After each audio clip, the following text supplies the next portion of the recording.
Good evening, and thank you for joining us. My name is Daniel Horan, and I am Professor of Philosophy, Religious Studies, and Theology, and I have the distinct privilege of serving as the Director of the Center for the Study of Spirituality here at St. Mary's College in Notre Dame, Indiana. I'm delighted to welcome you this evening to our panel. And before we get started, I'd like to say a little bit about the center. Founded in 1984 by Dr. Keith Egan with support from the Sisters of the Holy Cross and the college, the Center for the Study of Spirituality offers programs that promote the engagement between faith and reason and the connection between mind, body, and spirit. As an academic center, it is a hub for scholarly and public engagement, which draws on intellectual resources in the Catholic and broader Christian tradition, as well as how individuals practice faith in their daily lives to develop critical conversations around contemporary religious issues, especially as they relate to women's experiences in society, the academy, and the church. This academic year, we are celebrating the 40th anniversary of the founding of the center, as well as the 40th anniversary of the Madeleva Lecture. This annual lecture, which features prominent women scholars in the fields of theology, history, and spirituality, was part of the original vision for the work of the center that Dr. Keith Egan had proposed in 1984. Each of these important lectures has also been published as a small book in a series by Paulus Press, which is a tradition that continues to this day. As part of this celebration year, we have convened 3 panels of previous Madeleva lecturers. This evening is the first of 3 facilitated discussions with our esteemed Madeleva Lecture alumni. It is my pleasure now to introduce my colleague, Dr. Julia Fetter, the Assistant Director of the Center for the Study of Spirituality and Associate Professor of Religious Studies and Theology, who will introduce our honored guests and host our event this evening. Julia. Hello, everyone. I am really delighted to have the honor of introducing our 3 panelists. First is Elizabeth Johnson, CSJ. She is Distinguished Professor of Theology Emerita at Fordham University in New York City. After receiving a PhD at Catholic University of America in Washington, D.C., she taught there for 10 years before moving to Fordham. For over half a century, her work as a theologian has included teaching, mentoring, research and writing, editing, and public lecturing to church and academic groups at home and abroad. A former president of the Catholic Theological Society of America and also of the American Theological Society and Ecumenical Association, Dr. Johnson has published numerous books and essays in scholarly and popular journals. Her work has been translated into 13 languages: Spanish, German, Portuguese, Italian, French, Dutch, Polish, Icelandic, Lithuanian, Bosnian, Korean, Indonesian, and Thai. Dr. Johnson loves to teach and received the Fordham Graduate Professor of the Year Award. Among other awards are 15 honorary doctorates, the John Courtney Murray Award for Excellence in Theology, the Grawemeyer Award for her book, She Who Is, The Mystery of God in Feminist Theological Discourse. After her retirement from Fordham, Fordham inducted her into the university's Hall of Honor. Her most recent book, Come Have Breakfast, Meditations on God and the Earth, develops the theme of her Madeleva Lecture in a new key. Our second panelist is Mary Catherine Hilkert, a Dominican Sister of Peace, and she is the Professor of Theology at the University of Notre Dame. Her areas of teaching and research include theological anthropology, revelation and faith, feminist and multicultural theologies, Christology, and the relationship between theology, spirituality, and preaching. She is the author of Naming Grace, Preaching and the Sacramental Imagination, Speaking with Authority, Catherine of Siena and the Voices of Today, of Women Today, and most recently, A Time to Keep Silence and A Time to Speak. In addition, she is co-editor of The Praxis of the Reign of God, an Introduction to the Theology of Edward Skilebex, and has published numerous articles in scholarly and pastoral journals of theology and spirituality. a former president of Catholic Theological Society of America, Dr. Hilkert was awarded the Society's highest honor for distinguished achievement in theology, the John Courtney Mary Award, this past June.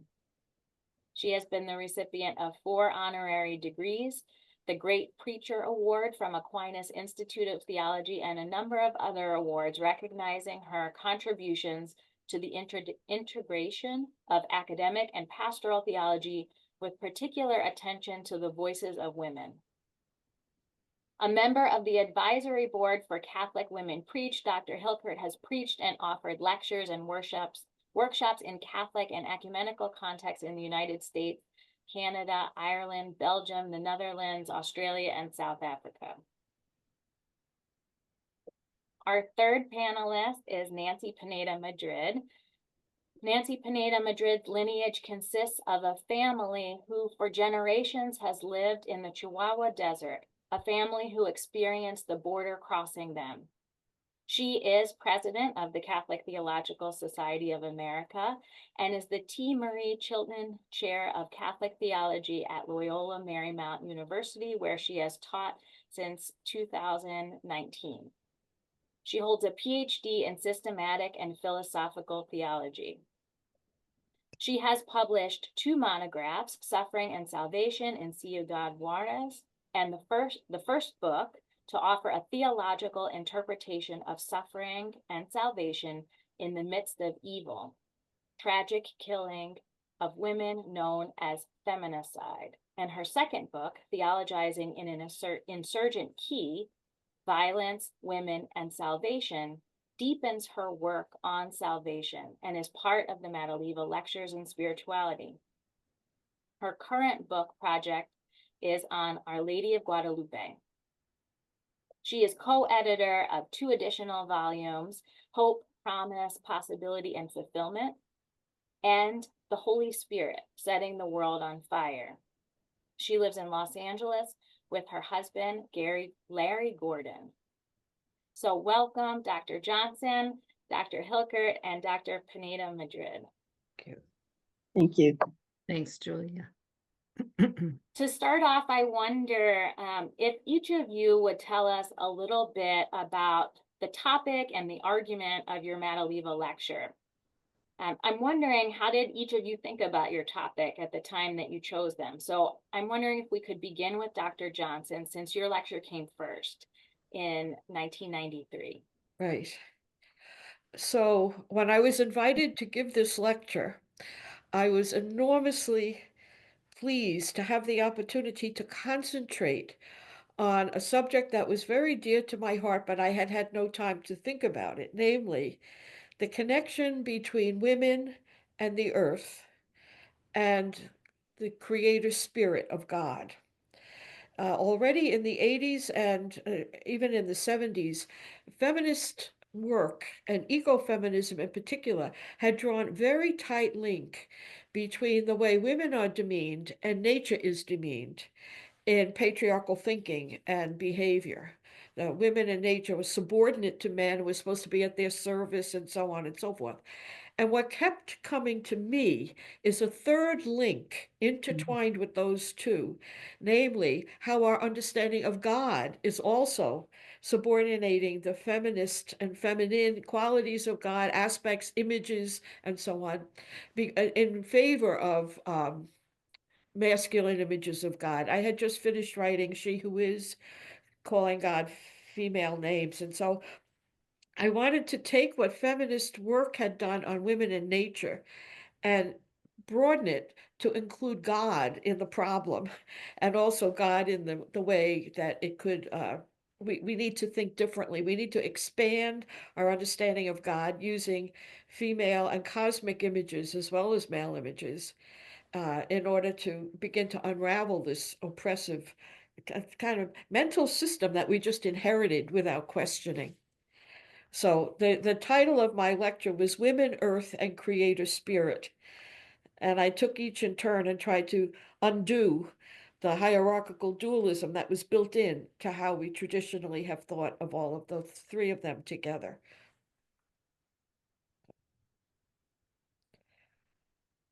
Dr. Hilkert, maybe you might go next. Thanks, Julia. Well, I actually entered into this line of uh,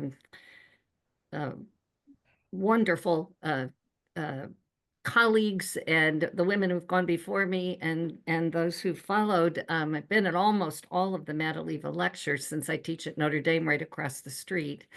I think only one I missed while I was out of town at the time. Also, I just want to say what a gift it is to do this tonight with Beth and with Nancy. The last time the three of us did something I can think of really significant together was a trip to Jerusalem. So it's just great to be back in conversation here. And Julia, too. Thank you so much. So I entered into this line of speakers as a preacher, actually, because in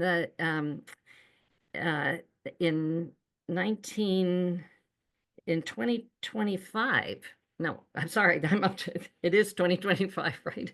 No, but what year? June of 2000, I guess it was the year 2000. The decision was made that rather than having one Madeleva lecturer, that they would invite back, Keith Egan, so also a heads off to Keith with the inspiration for this whole series. And I think I was the last one that he invited and saw me through the process. Had the idea that they would regather the 16 Madeleva lecturers who had been invited. There were really 15. I was proleptic.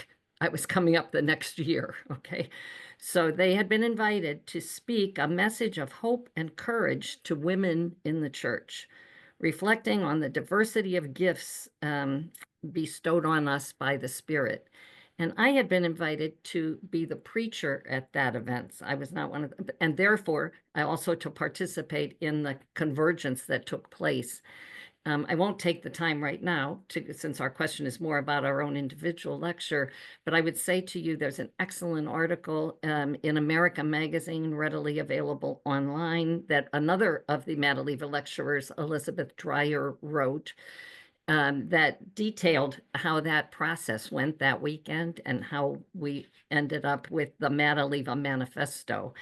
And that article is called "In the Tradition of Sister Madeleva, the Convergence 2000 Gathering Leads to a Proclamation of Hope." All right. So I was invited to preach, and it turned out to be, in addition, the feast of Catherine of Siena. And it was all set, and I had prepared, and the priest who was presiding was very enthusiastic about it also. And then the week before that, we found out that there was a glitch about my preaching after the gospel, which I won't go into those specifics here either, but it was from the beginning, not only by being part of the Order of Preachers and having done my dissertation on preaching and a previous book on preaching, but now here it was again at this invitation and at this trying to offer a message of hope and courage to young women.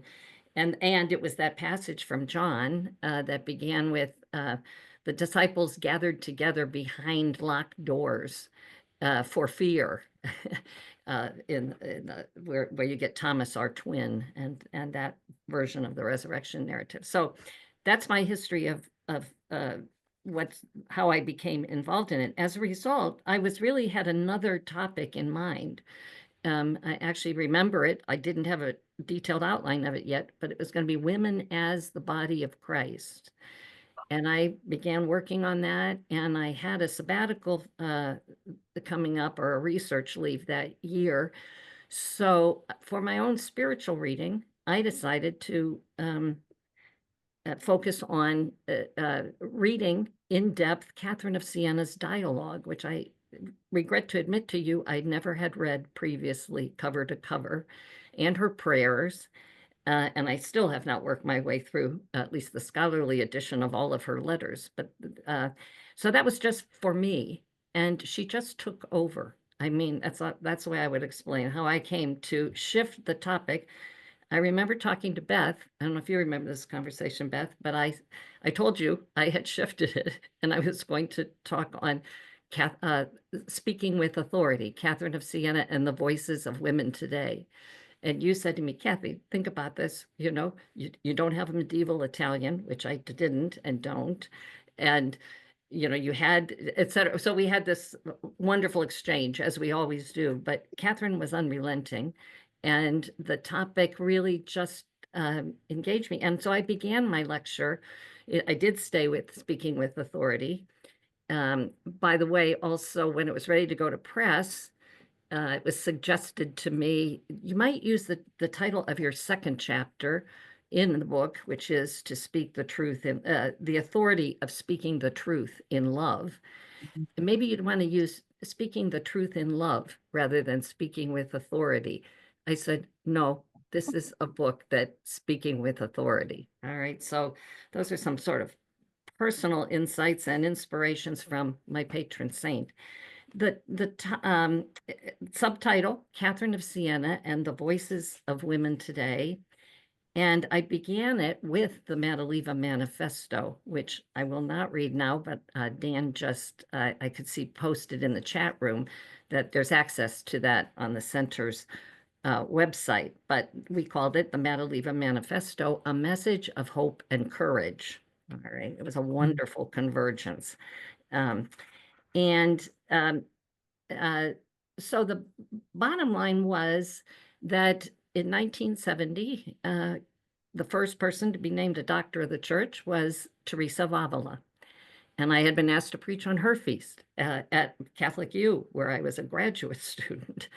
And in doing so, I looked up to be sure what qualifies somebody to be a doctor of the church. And in the previous edition of the New Catholic Encyclopedia, which you would not find now if you go to fact check this, but it then had a description. It means to be a person of great learning, eminent sanctity, and to be so recognized by the church. And after listing the male doctors of the church, it said Teresa of Avila has popularly been promoted and recognized by the people as fitting these qualifications, but it's unlikely that any woman would ever be so named because that would make her part of the magisterium. Right. So if you get the first copy of my Speaking with Authority, in the footnote there, you can check that in that historic version. So that, of course, got me thinking, well, Catherine of Siena was the second and named the same year, right? She's the only lay woman of the four current doctors of the church, female doctors of the church, and a young woman. So all of that said to me, this is a living witness to encourage hope and courage for especially younger women, which had been our task. And then the way I structured it, it was wonderful as I was, had the time to read in depth those works with this project in mind. And so I eventually organized it into 3 chapters. My question was, of course, since she was explicitly recognized for her charism, her mystical wisdom, and her charism for exhortation, which is one way of thinking of preaching. All right, so I'm saying, what enabled this young, lay, fairly uneducated woman of the 14th century to speak with the authority with which she did speak, which I recognized immediately when I went to the letters, and the scholar Karen Scott certainly pointed this out in a wonderful article, that she would talk about, in the name of gentle Mary and Christ crucified and Io Caterina and I Catherine, or she'd have a Trinitarian beginning, but each time it was, and she too was speaking with authority. So bottom line was, where did that authority come from? And So the 3 chapters in both the original version and a later version, I'll say more about that when we come back to those, but it struck me, it was her sense of authority rooted in her vocation, her sense of vocation, her deep mystical prayer and relationship with Christ, really with the Trinity. And she says it in one letter, for instance, to her mother, who was wondering about this young woman running around the Tuscan countryside with a band of followers preaching everywhere and on her way to speak to the Pope up in Avignon about getting himself back to Rome. She says to her mother, "My Creator has elected me to do this." I mean, and that's just one of many, many passages where she speaks with a great sense that this is a call. It's a vocation. It's not even one she particularly wanted initially, but again, I don't want to take too much of the time. So I'll just say the other 2 chapters with the authority of wisdom.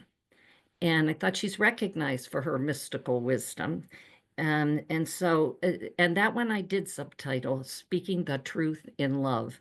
So many of you know the boldness with which she spoke about, the poor choice of some of the pastors of the church. And she's writing to the Pope and saying they were meant to be flowers in the garden of the church, but instead they're stinking weeds, is one translation. Or, I mean, some very bold, or even to him saying, he has all the authority. She respects it totally. She is obedient to the Pope. But if he can't exercise his authority in the way that Christ did, he should resign. And that's in a letter that begins, "Dearest Babbo," so with this very familiar term, and yet. So she's amazing. So there's a lot more to be said in that chapter, but another just key point I would point out is that this wisdom, she also says to him that he has all the authority in the world or in the church, final say, but he only has the insight of one person still, and how he needs a council of advisors. And she's recommending that. Again, we could come back to that later, but so that certainly intrigued me. And then the final chapter, which was the hardest to write, because it's one that I knew I wasn't saying exactly what Catherine was saying, and yet I didn't want to be just anachronistic and making a Catherine of Siena in the image of a 20th century, at that point, feminist theologian, right, or preacher. But so the last one is the authority of compassion. And it really is that her authority was very much rooted in her sense of being rooted deeply in the blood of Christ, on her relationship with Christ crucified. So, and there were practices she had that I certainly didn't want to exhort, and some of which she did not exhort at the end of her life. She's known for her radical asceticism. A book by Rudolph Bell calls it Holy Anorexia, or includes her in that category. But she had some other rather bizarre ascetical practices, which we wouldn't want to exhort today. So, but I really pressed it in terms of, and I'll stop with this as far as this insight from the 3rd chapter. What I found in her, and I continue to wrestle with today, is a kind of, I would still be willing to talk about the wisdom, even the wisdom of the cross. All right. But her being rooted in Christ crucified, for her, she calls him mad lover, who only love where the nails, love was what nailed him to the cross, and laying down his life for his friends, going. So there's a whole way of I think reinterpreting Catherine's wisdom of compassion rooted in the cross. And so I tried to rethink that and mentioned that I was rethinking it. And I shared it with 2 well-known Catharinian scholars, Mary O'Driscoll and certainly Suzanne Nofke, and asked them to call me on it if they thought I was putting in her mouth. And they both said, you're using her as a lens and you're doing a contemporary project. And they thought it was very fair and faithful. And Suzanne told me very helpful. So that's the structure. Thank you. Wow.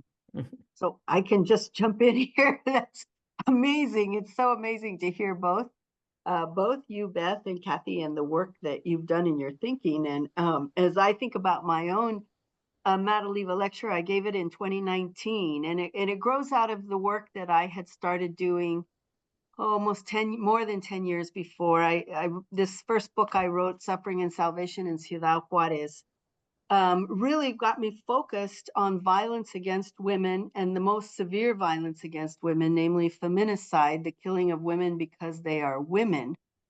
And realizing that when we confront evil, obviously it really is a confrontation that forces us to think about what does it mean to believe in the God who saves in the face of evil. And for me, the question of salvation has always been an overarching question that drives a lot of my own thinking. And so when I also should acknowledge, I grew up in El Paso, Texas. So I grew up on the border and was very attached to the border community and certainly to Juarez. And coming out of all of that in my first book, I realized, this feminicide, which I thought was going to come to a conclusion in shortly after, and at the time I wrote that first book, and realized, no, in fact, horrifically, the problem is much more severe and much greater.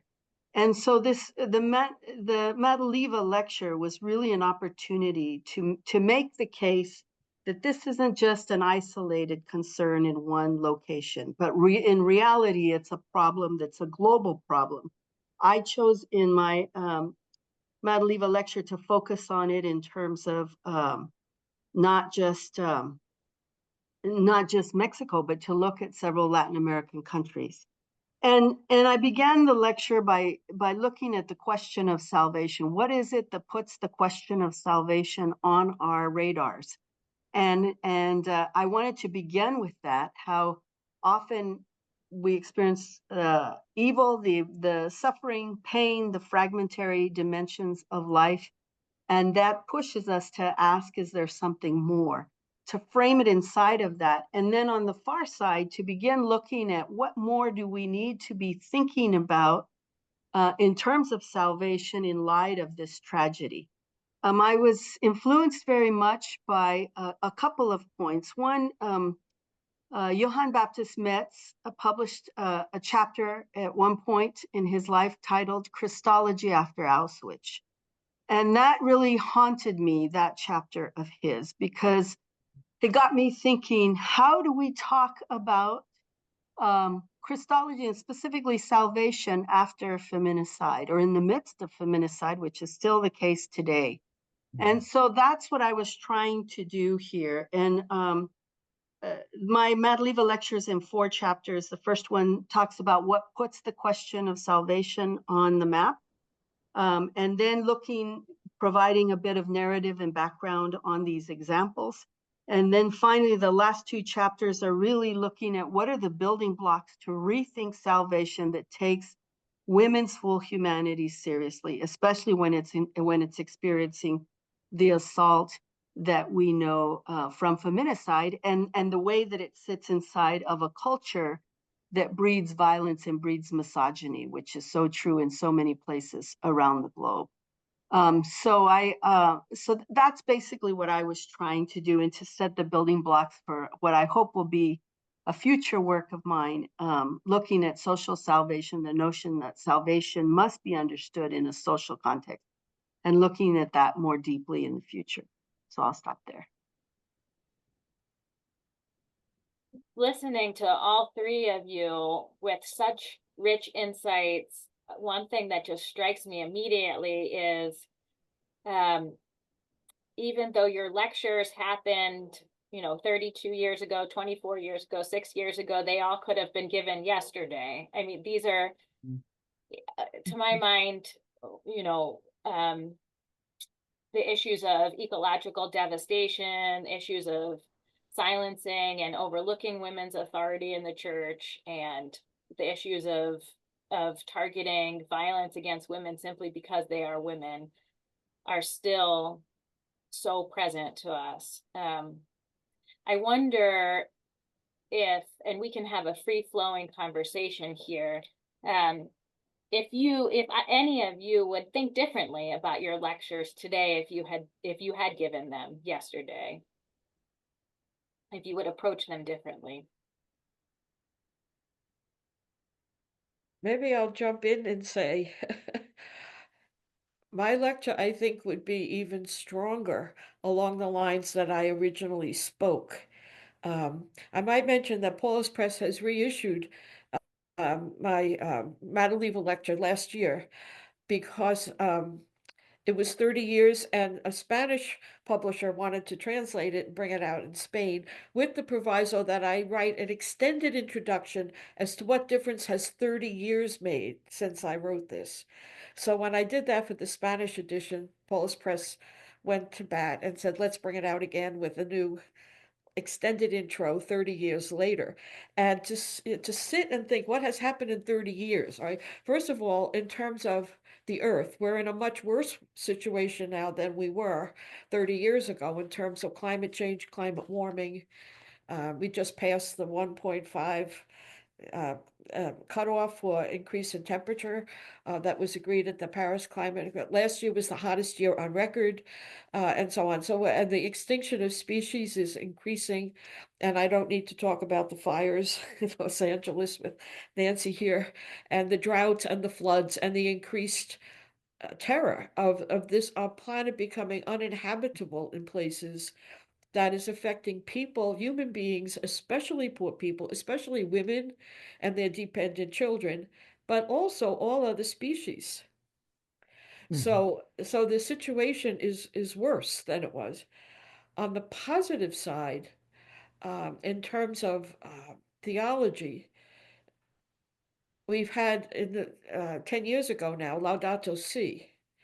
And Pope Francis, in that encyclical, I make the point in the intro, I said, it's very seldom that a pope says what the church has been teaching is wrong. But Pope Francis says that, and he corrects our dominating attitude toward nature, talks about other creatures having not just instrumental value for our use, but intrinsic value of their own in God's eyes, and making them of religious importance, and so on. I think a few things in that encyclical I bring out are extremely important for women, earth, and creator spirit, right? There are two downsides I point out. One is that for over these 30 years, women have continued to make the connection between the treatment of women and the treatment of nature and our paltry understanding of God. And none of that scholarship appears in Laudato Si. In fact, there is not one footnote that footnotes contemporary women's scholarship in Laudato Si. That is a real failing. And the other difficulty there, at least in my mind, in terms of my own Madeleva lecture, is that Laudato Si doesn't try to work with images of God or understandings of God in a deeper way conceptually, to broaden out and make room in our spirituality to love nature in a different framework of understanding who God is in relation to nature. And to my mind, if we don't get to that point, it's always just going to be this additional thing that gets added on. I tell the story in the new introduction to my Madeleva lecture of taken from James Michener's novel The Source, and it's a story that took place in ancient times in the Middle East. These people had several gods, and one god required the sacrifice of infants in order to promote fertility in the field. And this one young woman is pregnant. She gives birth to a son whom she loves greatly. And the time comes for this ceremony, and her son is scheduled to be handed over, and she begs and she persuades and so on. Her husband would not listen. So at the moment of this great ceremony of the community, he takes the baby right out of her arms, hands it to the priest, and the priest put it in the flames. And she walks home in absolute horror and terror. And about 3 months later, there's another ceremony and she's at it and all. And finally, she just leaves. And here's the line in the novel. She says, "With a different God, my husband would be a different man." So it comes back to God. Like always, I think that's been the question of my theological life. And if we don't address that, then everything else, say other things about it, uh, but it doesn't get deep enough to get rooted in our heart and soul in terms of spirituality and practice, church teaching and civil law and so on.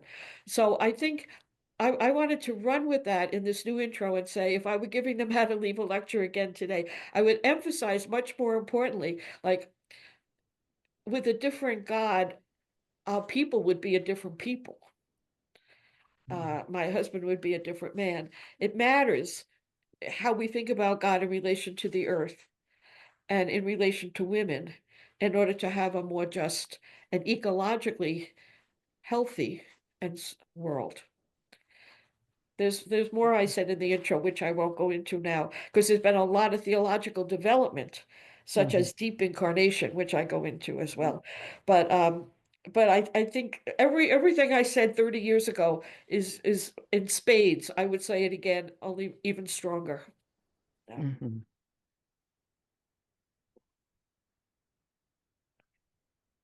So, do you want to go, Either Kathy? Nancy, I'm fine either way. Did you want to follow up on Beth? If you did, go Well, ahead.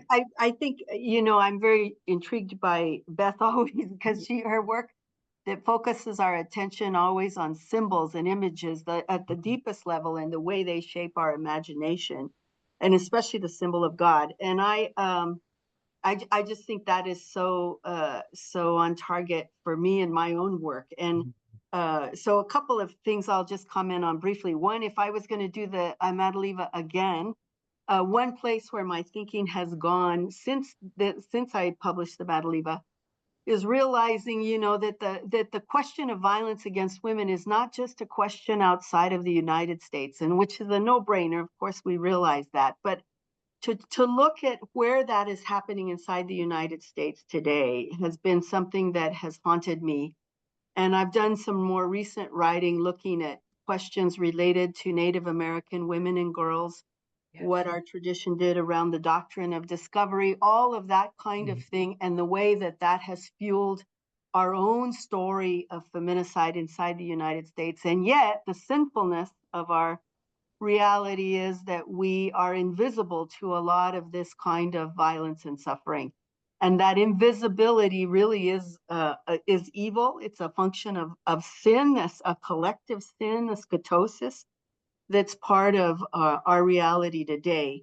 And I think part of what we have to ask, which is, this is why I got so intrigued by what you were talking about, Beth, is the way that Christian symbols, how they contribute or challenge the tragedies that are happening in our world today, whether it's the earth, whether women, we need, or Native American peoples, we need to be thinking at that deeper level to really challenge what is going on today. So that's one place where my own thinking has gone, and also building very much on the question of symbols.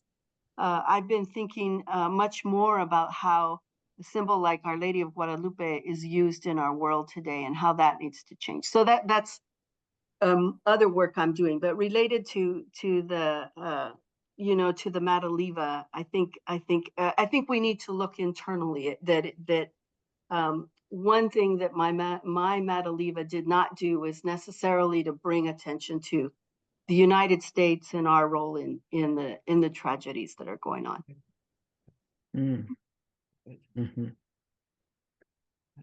Thanks, Nancy. Yeah.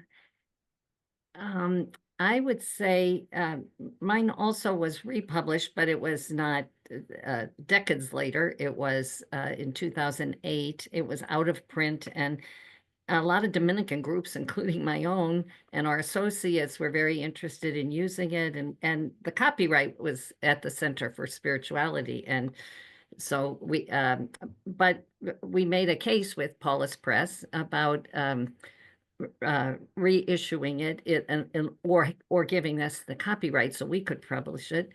And again, they asked for, if so, a different introduction, since I had used the Madeleva lecture manifesto at the beginning. So I did write another introduction, and the beginning of it maybe summarizes that the more things change, the more these are still relevant.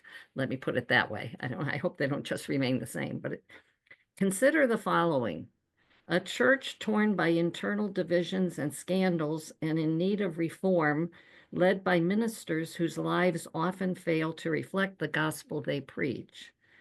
A world in which violence of war is fueled by intertwined religious, economic, and political motivations, with factions on all sides lacking courageous leaders who are willing to work for the common good and call people to reform and dialogue.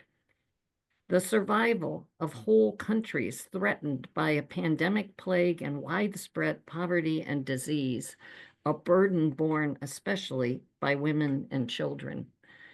And then I went on to say, is this a description of the 21st century at this point, now global village, or of 14th century Europe and Italy's mystic, activist, and lay preacher, Catherine of Siena?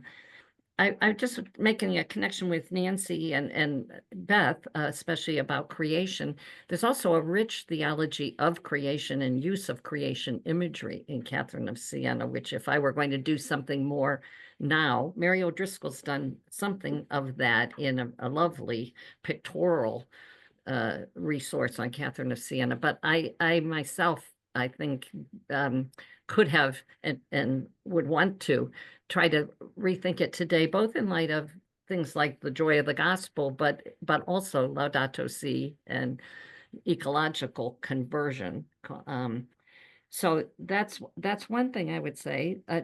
The other thing, somewhere in between that rewriting in 2008 and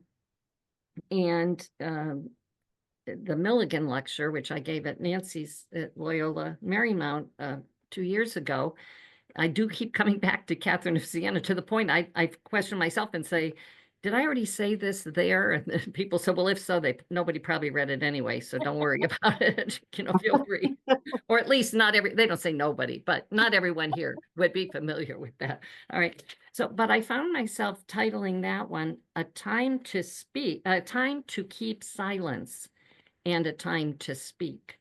But then, so I really go into the unholy silence and the being silence. That is nothing that is of God or that we want to promote for women, for men, for children, for, all right, anyone. But the keeping of silence. So the turn to the deep spirituality that was the mystical side of Catherine of Siena's mystical political work.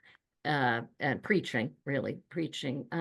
The other thing is that Colleen Griffiths from Boston College invited me at some point when other people, including, I believe, Beth and Nancy, contributed to that volume she had done at BC on prophetic witness, Catholic women's strategies for reform, right? Didn't both? Yeah.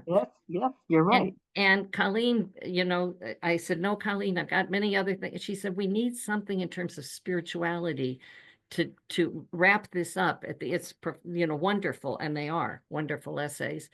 That was in I think it was just 2009, if I looked at the right date right there. But at any rate, I went back to Catherine's dialogue in a different way and said, there are what not only enabled her to have the courage and the boldness and the endurance and suffer the result of the critique and recognized she had made some serious mistakes herself. And she died saying she was no longer sure what God was doing with her. I mean, in her own, so this mystic that everyone was turning to, including the popes, for advice, inside very much kind of like those Mother Teresa diaries at the end, and other great saints. So what enabled her? What sustained her? And I love that she really structured the whole dialogue in light of 4 prayers. So maybe I'll just wrap my part up here of just saying these have become, I find whatever I'm doing, if I'm invited to do something on Catherine of Siena, which is fairly frequent in the Dominican family, frequently, I find myself bringing this in because, for one thing, I was surprised that the first prayer, she says, is for herself. So you're thinking, oh, but the whole point of it is conversion. And it is, this authority didn't come out of the fact that she was perfect or had the perfect life or did everything correctly, or this meddling woman in the politics, et cetera, or again her own asceticism. The prayer is that she would be more deeply rooted in Christ, and who makes of us, and this is in her opening paragraph, another himself. She says it right there, by converting us, in keeping us rooted in the truth and the love. So a soul rises up with a desire to be more deeply rooted in, and to do this through remaining in the, quote, cell of self-knowledge. But that cell of self-knowledge is not just psychological or self-help. It's very much being rooted in right relationship with God and those who are in our immediate circumstances. So the prayer for her own conversion, and I think by realizing she too needed the grace of God and relied on the grace of God and was preaching the gospel, not just political change, or then gives her the strength for the second prayer for the reform of Holy Church. And it's interesting, that her love of the church comes through, but it's really bold, and they're wonderful quotations.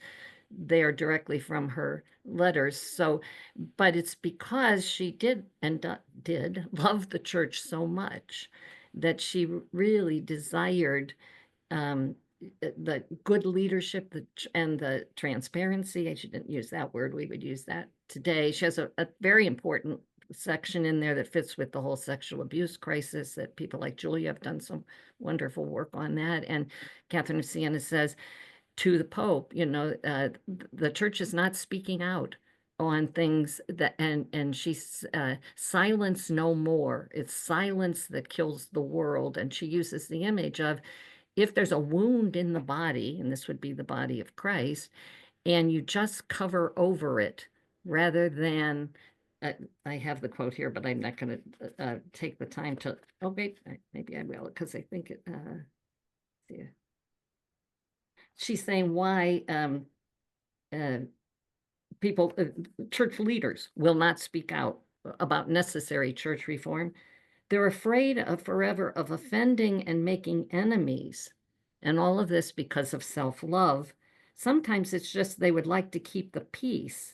And this, I would tell you, is the worst cruelty one can affect. This is her. If a sore is not cauterized or excised when necessary, but only ointment is applied, not only will it not heal, it will infect the whole body, often fatally. So things like, but that kind of language is coming out of the love and the hope that change is possible and called for. All right, then the third one is for peace, and it's peace for the whole world as she knew it in her time. Obviously not with our global, but that is so timely, and so that praying for the peace of the world. And the final one is prayers for those that, and this is her language, we have been given to love with either a particular love, or another place, a special love, or it gets translated that way. And so there's, out of that chapter, that section of her writings, I've developed some other things and more articles and talks about friendship and how that we are actually the chapter in the prophetic witness book.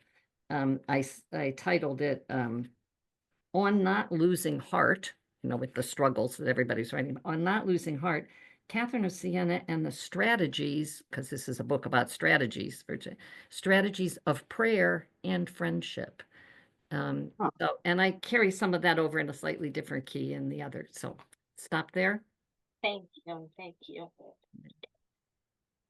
In the time that remains, I wonder if we could turn our attention to the Madeleva Manifesto.